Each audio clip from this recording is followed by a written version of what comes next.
حضرت یزید بن میسرہ فرماتے ہیں کہ گزشتہ زمانے میں ایک آدمی تھا، اس کا آنا جانا بادشاہوں کے گھروں میں ہوا۔ پہلے وہ غریب تھا، کوئی اسے پوچھتا نہیں تھا، لیکن بعد میں وہ امیر ہوا، اس کا آنا جانا بادشاہوں کے گھروں میں ہو گیا، اس کے رشتے بادشاہوں کے گھروں میں آنے جانے لگے، بیٹی دے لی، بیٹی لے لی، یعنی اس نے شادیاں بیاہ بھی امیر لوگوں کے ساتھ کر لی۔ ایک وقت آیا کہ اس کی موت کا وقت قریب آ گیا، اپنے گھر میں بیٹھا ہوا ہے، دروازے پہ دربان اس نے کھڑے کیے ہوئے ہیں، اس نے جو ہے اپنے گھر میں ہیرے جواہرات دولت اس کے ڈھیر لگا رکھے، اور بادشاہ بھی یہ طمع کرتے تھے کہ ہم اس کے گھر میں جائیں، یعنی اتنا امیر آدمی بن چکا تھا۔ ایک اسرائیل ایک فقیر کی شکل میں آ کر اس کے دروازے پہ دستک دیتا ہے اور کہتا ہے، دربان کو کہتا ہے کہ اپنے مالک کو بلاؤ۔ وہ دربان اندر جاتے ہیں، کہتے ہیں باہر ایک فقیر آیا، وہ آپ سے ملنا چاہتا ہے۔ تو مالک اسے جھڑک کر بھیج دیتا ہے، کیا تمہیں نہیں پتا کہ میں فقیروں سے نہیں ملتا؟ اس کے کہو کہ چلا جائے۔ اس نے پھر دستک دی، دربانوں نے پھر جھڑکا، کہا واپس چلے جاؤ، نہیں ملنا چاہتا ہمارا مالک۔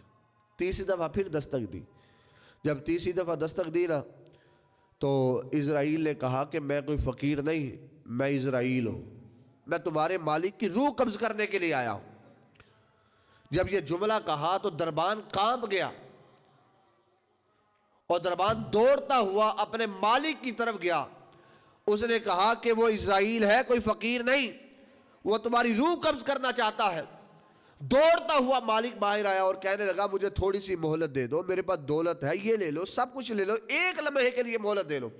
کہا ایک لمحے کے لیے بھی مہلت نہیں ہے، تھوڑا سا وقت تیری روح قبض کرنے کے لیے باقی ہے، جو کرنا چاہتے ہو کر لو۔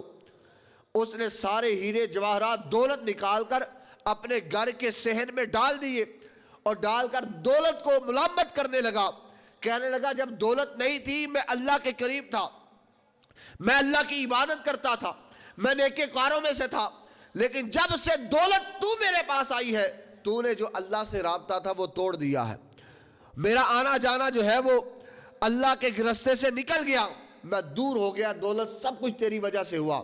اللہ رب العزت نے اس دولت کو زبان دی، وہ بولنے لگی، اس نے کہا کہ میری وجہ سے تو ذلیل نہیں ہوا، تو اپنی کرتوتوں کی وجہ سے ذلیل ہوا ہے۔ تو یاد کر ایک وقت وہ تھا تو بادشاہ کے دروازے پہ جاتا، تجھے دھکے مال کے نکال دیا جاتا تھا، لیکن اسی دولت کی وجہ سے تیرا آنا جانا بادشاہوں کے گھروں میں ہوا، تجھے عزت کی نگاہ سے لوگ دیکھتے تو دولت کی وجہ سے دیکھتے تھے، تیرے رشتے بادشاہوں کے گھروں میں ہوئے تو دولت کی وجہ سے ہوئے، لہٰذا ذلت میری وجہ سے نہیں ہوئی، میں نے تو تجھے عزت دی ہے، تجھے شرف دیا ہے، تیرا آنا جانا بڑے لوگوں کے ساتھ ہوا ہے، بلکہ تیرے نفس نے تجھے گمراہ کر دیا ہے۔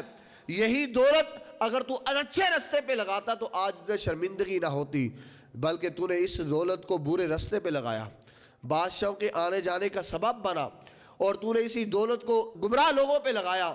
تو نے کبھی بھی کسی نیک کی مدد کی نہیں ہے، کسی غریب کی مدد کی نہیں ہے۔ پہلے تیرے دل میں بڑی طمع تھی، بندے کے پاس یہ لالچ ہوتی ہے، کاش مجھے دولت ملے، میں فلاں غریب کی مدد کروں گا، فلاں مسجد چلاؤں گا، فلاں مدرسہ چلاؤں گا، یہ طمع ہوتی ہے۔ لیکن جب دولت آتی ہے پھر اللہ کو بھی بھول جاتا ہے، پھر نیکوں کو بھی بھول جاتا ہے، پھر غریبوں کو بھی بھول جاتا ہے۔ کیوں؟